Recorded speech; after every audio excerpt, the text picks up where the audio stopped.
Thank you very much for all the people that participated in this. This is a rule-changing season. So for college, you will need to be ready for some of these changes. The first section is on special requirements. For floor, in college, there is now a new 5th requirement. There used to be 4 and there's now 5. And you can see that I've highlighted it for you. So in addition to an acro pass with 2 saltos, indirect or direct, and one of those saltos must be a C for this requirement to be met, that's worth 2/10. Number 2, 3 different saltos within the exercise. That's the same as the DEV program. The dance pass is the same, 2 different elements from group 1, leaps, jumps, and hops, and they can be direct or indirect connection of at least one 180-degree leap. The new one is a minimum of 2 acro passes, remembering that an acro pass must have a C in it, performed on 2 different diagonals.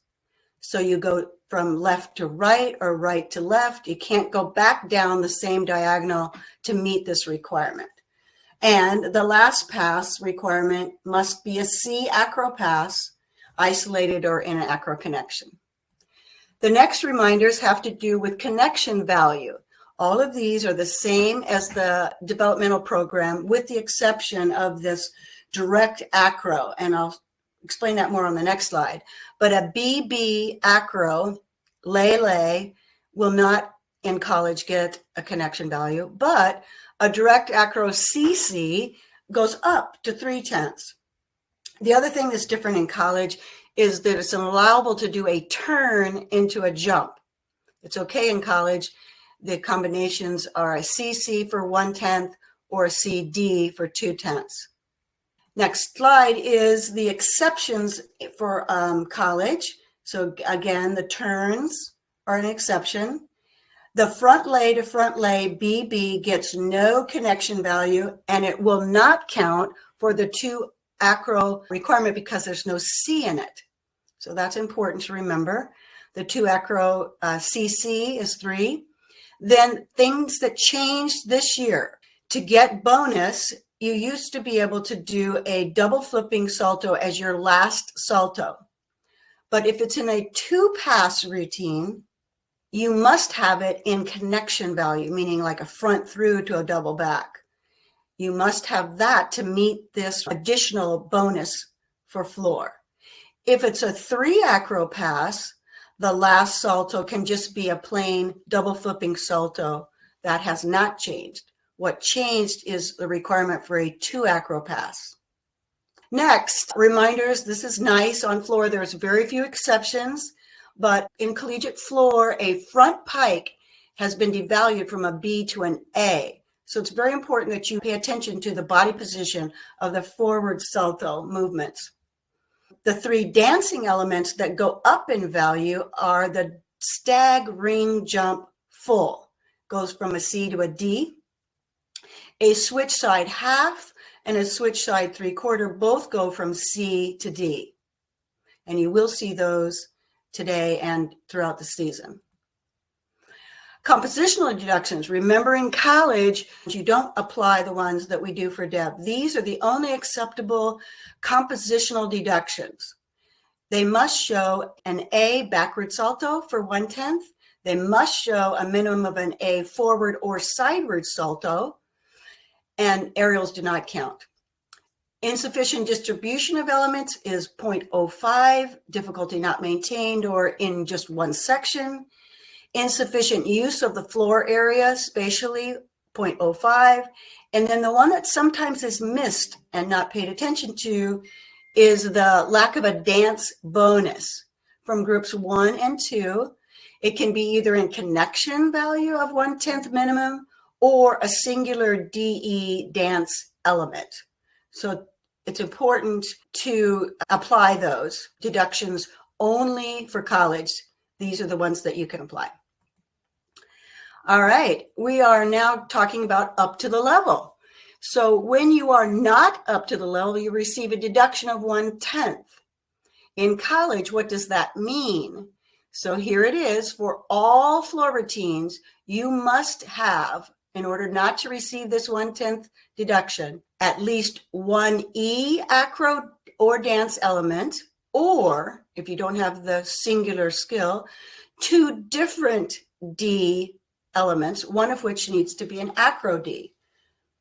And in addition to that, either or, you must have a last salto of a C, and that C must be in a connection value of at least 1/10, or the last salto can be a D or an E. The exceptions to these requirements is in the 2 acro pass routine. In any order, one of the passes must be a minimum of a D acro, and the other pass must be a D or an E, or in this case, must be a 2/10 connection. Notice the difference. If you have this, you get 1/10, the last salto, but if it's a 2 acro pass, it moves up to a 2/10 connection value.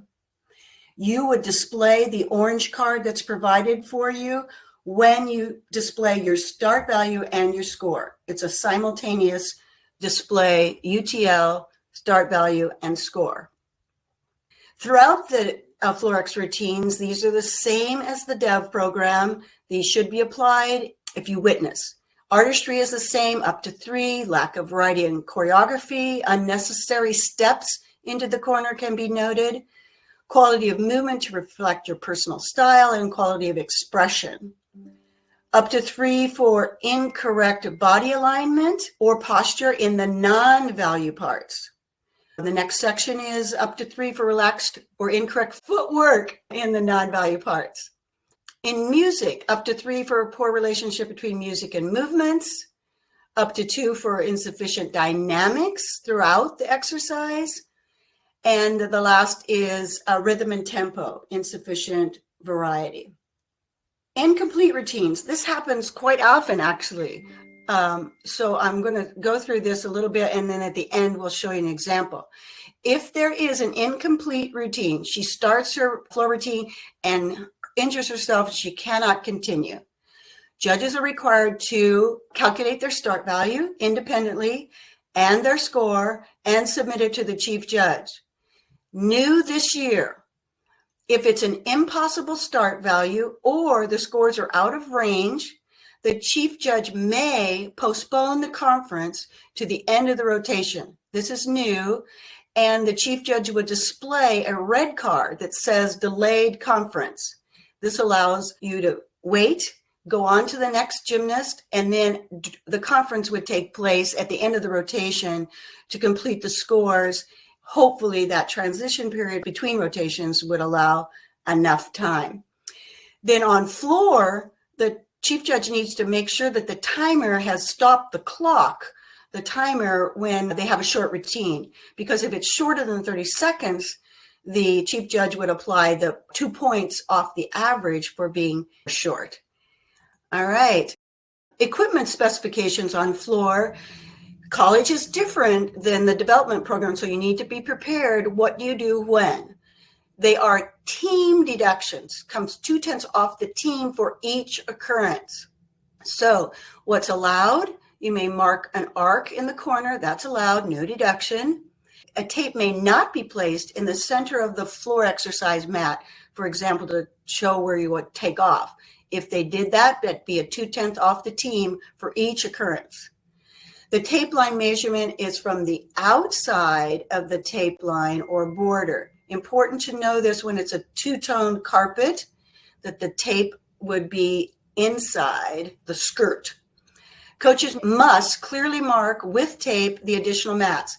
If the mat isn't taped, that's a 2/10 deduction off of the team for not marking the mats. Must indicate the borderline.